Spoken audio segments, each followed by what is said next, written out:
Hello hello. Good morning दोस्तों, जय हिंद, नमस्कार। आप लोगों का हार्दिक स्वागत एवं अभिनंदन बंदन है आपके अपने YouTube channel double A academy में।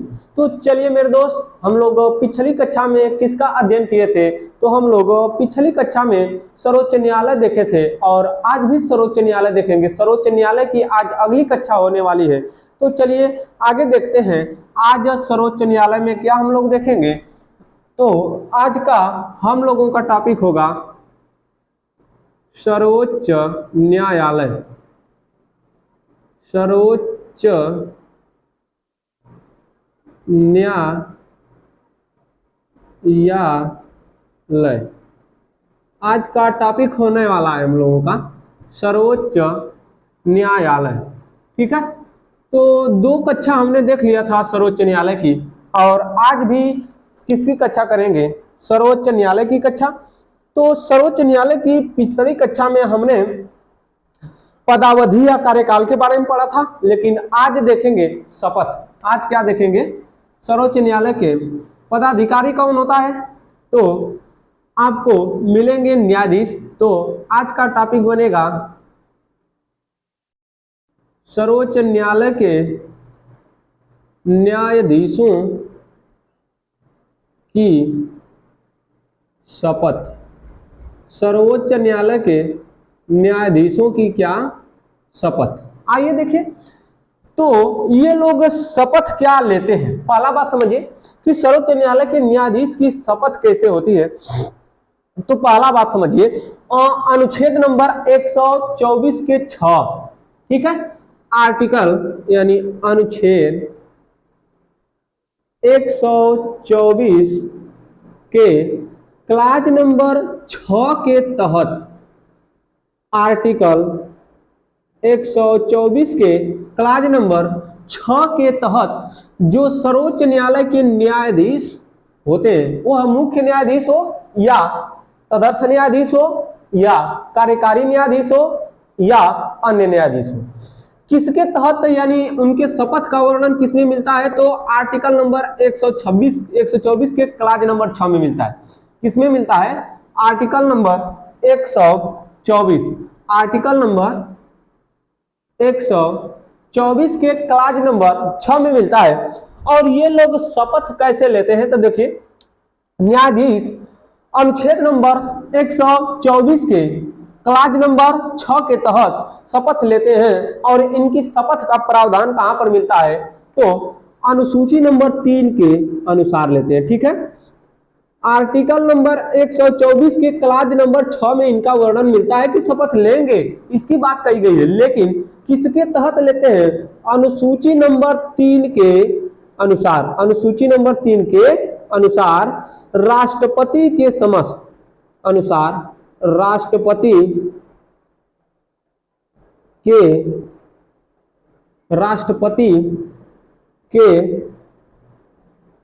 समक्ष शपथ ग्रहण करते हैं। शपथ ग्रहण करते हैं। आइए देखिए, जो आपका न्यायाधीशों की शपथ का वर्णन मिलता है, तो न्यायाधीशों की शपथ का वर्णन आर्टिकल नंबर 124 के क्लाज नंबर 6 में मिलता है। यह कहा गया है कि न्यायाधीश की शपथ दिलाई जाएगी या शपथ लेंगे न्यायाधीश, लेकिन यह किसके तहत लेंगे? तो हमने बताया था अनुसूची नंबर 3 में क्या है? पदाधिकारियों की शपथ। हमने पढ़ाया भी है, जाकर देख लीजिएगा पिछली कक्षा में वीडियो, अनेक वीडियो, तमाम वीडियो पढ़ी हुई मेरे दोस्त। हर एक टॉपिक की वीडियो हमने बनाकर डाला है, एक भी छोड़ा नहीं है। तो उसमें हमने बताया था क्या कि अनुसूची नंबर 3 में क्या बताया गया है? पदाधिकारियों की शपथ, राष्ट्रपति को, उपराष्ट्रपति को छोड़कर। तो उसमें अनुसूची नंबर 3 के अनुसार, अनुसूची नंबर 3 के अनुसार जो आपका क्या होता है? न्यायाधीश। आपका क्या? न्यायाधीश। अनुसूची नंबर 3 के तहत आपका न्यायाधीश जो होता है, आर्टिकल नंबर 124 के क्लाज नंबर 6 में यह बताया गया है कि राष्ट्रपति के समक्ष वह क्या करेगा? शपथ ग्रहण करेगा। कोई दिक्कत? मिलेंगे। आगे देखिए, इसको तो जल्दी से स्क्रीनशॉट बनाइए। पूछेगा कि न्यायाधीशों की शपथ का वर्णन किस में मिलता है? आर्टिकल नंबर 124 के क्लाज नंबर 6 में। किसके तहत शपथ ग्रहण करते हैं? अनुसूची नंबर 3 के किसके सामने? तो राष्ट्रपति के समक्ष शपथ ग्रहण करते हैं सर्वोच्च न्यायालय के न्यायाधीश और अन्य न्यायाधीश। कोई दिक्कत? चलिए जल्दी से इसको मिटाते हैं और आगे देखेंगे। और अब हम लोग देखेंगे कार्यकारी मुख्य न्यायाधीश और तदर्थ मुख्य न्यायाधीश देखने वाले हैं आज। आगे देखिए, चलिए इसको मिटाते हैं। कोई दिक्कत? चलिए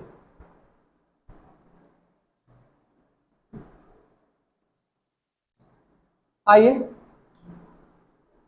अगला वाला देखते हैं हम लोग, क्या कार्यकारी मुख्य न्यायाधीश या तदर्थ मुख्य न्यायाधीश। एक देख लेते हैं। पहला वाला देखेंगे कार्यकारी मुख्य न्यायाधीश। कार्यकारी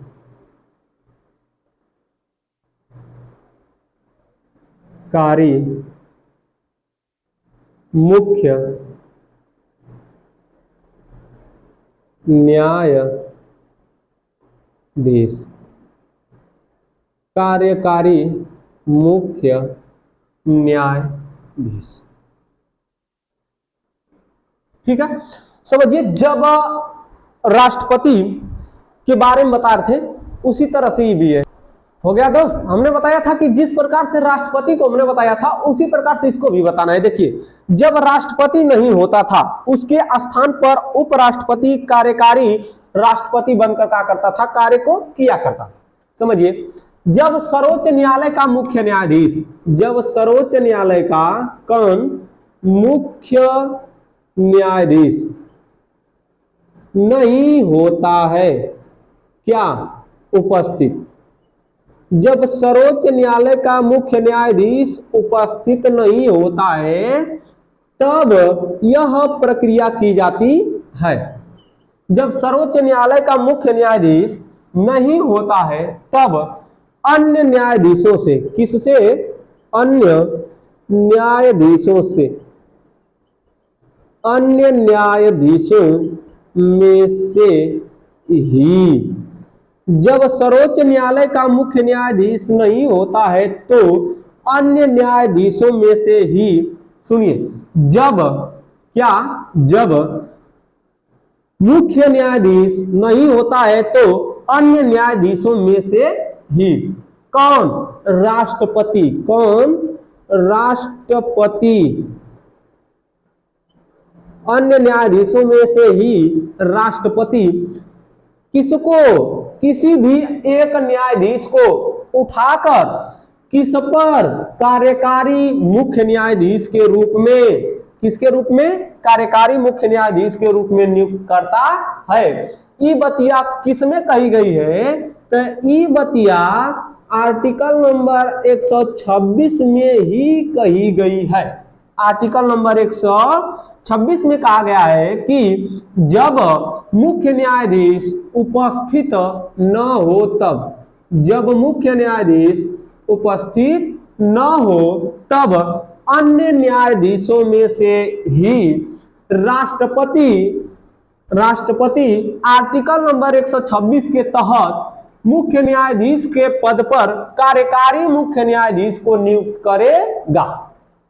समझिए, आर्टिकल नंबर 126 के तहत राष्ट्रपति कार्यकारी मुख्य न्यायाधीश की नियुक्ति करता है। मुख्य न्यायाधीश, कार्यकारी मुख्य न्यायाधीश कहां से आते हैं? तो कार्यकारी मुख्य न्यायाधीश आपके जो अन्य न्यायाधीश होते हैं उसी में से उठाकर करता है। चलिए जल्दी से इसका स्क्रीनशॉट बनाइए, इसको लिखते भी रहिए, इसको मिटाने का काम करते हैं।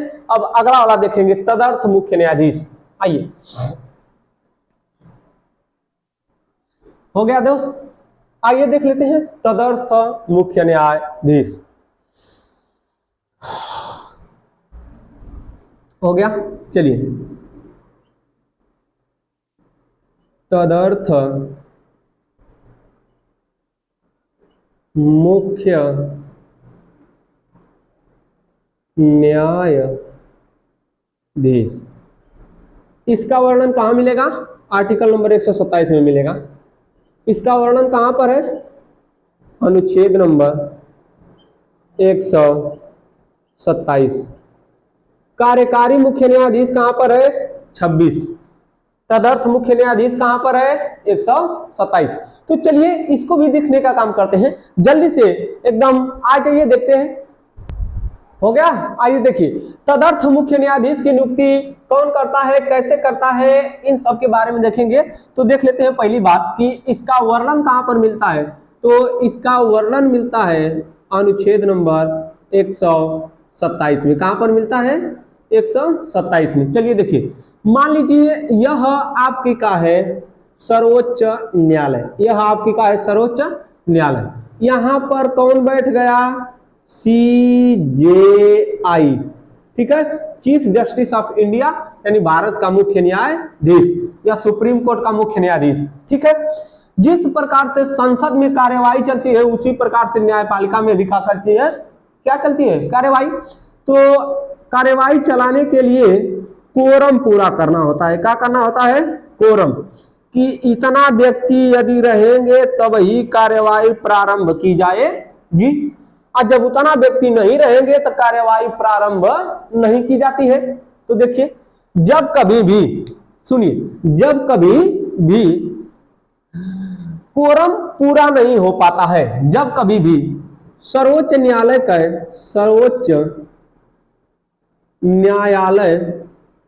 सर्वोच्च न्यायालय की कार्यवाही का कोरम पूरा नहीं हो पाता है, पूरा नहीं हो पाता है, तो यह प्रक्रिया लागू की जाती है। बस इतना जानिए। अब कैसे की जाती है तो सुनिए, जब कभी भी सर्वोच्च न्यायालय में कोरम नहीं पूरा हो पाता है, ठीक है, जब कभी भी सर्वोच्च न्यायालय की कार्रवाई का कोरम पूरा नहीं हो पाता है तो यह क्रिया लाई जाती है। समझिए, पहला बात हमने बताया है कि जिस प्रकार से कार्यपालिका में, समझिए ध्यान से, यानी संसद में, जब कभी भी कार्यपालिका में यानी संसद में कार्यवाही को लागू करने के लिए सांसद को बैठने की आवश्यकता होती है, या इतने सांसद बैठेंगे तभी हम लोग क्या करेंगे? कार्यवाही को पूरा करेंगे। यह लोकसभा अध्यक्ष का काम होता है। लोकसभा अध्यक्ष क्या करता है? उसकी अध्यक्षता करता है। उतना व्यक्ति नहीं रहेंगे तो वह कार्यवाही को नहीं प्रारंभ करेगा, रोक देगा। उसी प्रकार से सर्वोच्च न्यायालय का मुख्य न्यायाधीश कहता है कि इतना जितना चाहिए कोरम पूरा करने के लिए, कोरम पूरा नहीं होगा तो हम किसकी? सर्वोच्च न्यायालय की न्यायपालिका की, वहां पर कार्यपालिका कहे हैं, यहाँ पर न्यायपालिका करे, सर्वोच्च न्यायालय की कार्यपालिका की नहीं, न्यायपालिका की कार्यवाही को पूरा या संपन्न या चालू नहीं करेंगे। चालू करने के लिए उतना न्यायाधीश चाहिए, और न्यायाधीश लाया कहां से जाएगा? तो चलिए देखिए, सर्वोच्च न्यायालय का मुख्य न्यायाधीश, सर्वोच्च न्यायालय का मुख्य न्यायाधीश यानी CJI किससे कहेगा? हाई कोर्ट के मुख्य न्यायाधीश से, हाई कोर्ट के मुख्य न्यायाधीश से का लेगा? परामर्श। का लेगा? परामर्श लेगा।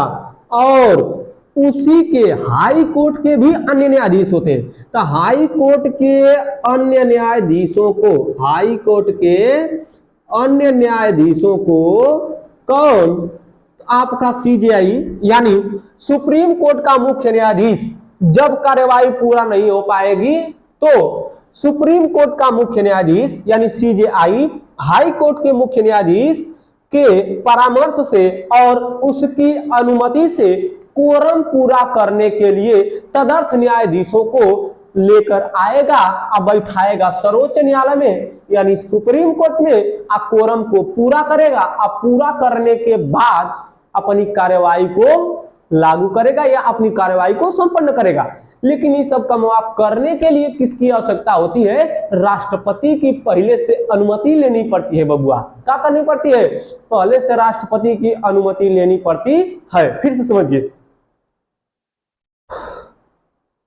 हो गया। देखिए, जब कभी भी सर्वोच्च न्यायालय की न्यायपालिका की कार्यवाही का कोरम पूरा नहीं हो पाता है तब उस समय तदर्थ मुख्य न्यायाधीश की या तदर्थ न्यायाधीशों की, कोई दिक्कत? तदर्थ न्यायाधीश कहें या तदर्थ मुख्य न्यायाधीश कहें, ठीक है। तदर्थ न्यायाधीश का ना ही सही रहेगा, मुख्य न्यायाधीश नहीं।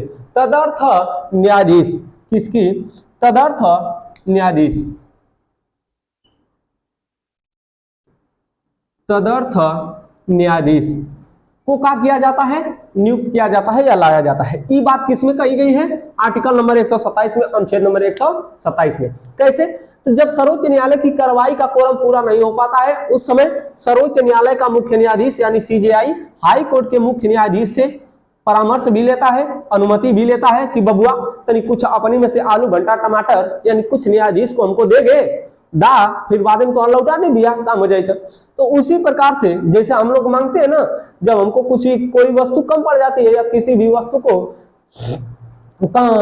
हमको प्राप्त नहीं हो पाती है, उस समय हम क्या करते हैं? मांगते हैं। तो उसी समय सीजेआई यानी हाई कोर्ट का मुख्य न्यायाधीश नहीं, सुप्रीम कोर्ट का मुख्य न्यायाधीश हाई कोर्ट के मुख्य न्यायाधीश से परामर्श भी लेता है और उससे अनुमति भी मांगता है और कहता है कि भैया कुछ न्यायाधीश हमको दे दे, और कार्यवाही को पूरा करने में हमको कोरम पूरा नहीं हो पा रहा है, इस कारण हम क्या करेंगे? आपको कुछ मुख्य न्यायाधीश नहीं, न्यायाधीश, मुख्य न्यायाधीश नहीं, कुछ न्यायाधीश लेकर जाएंगे और कोरम पूरा करके हम क्या करेंगे? तोरा न्यायाधीशवा को लौटा देंगे। तो कहता है कैसे? तो कहा कि पहले से राष्ट्रपति से हम अनुमति लेकर आए हैं, ये सब करने के लिए राष्ट्रपति की क्या होती है? अनुमति होनी चाहिए।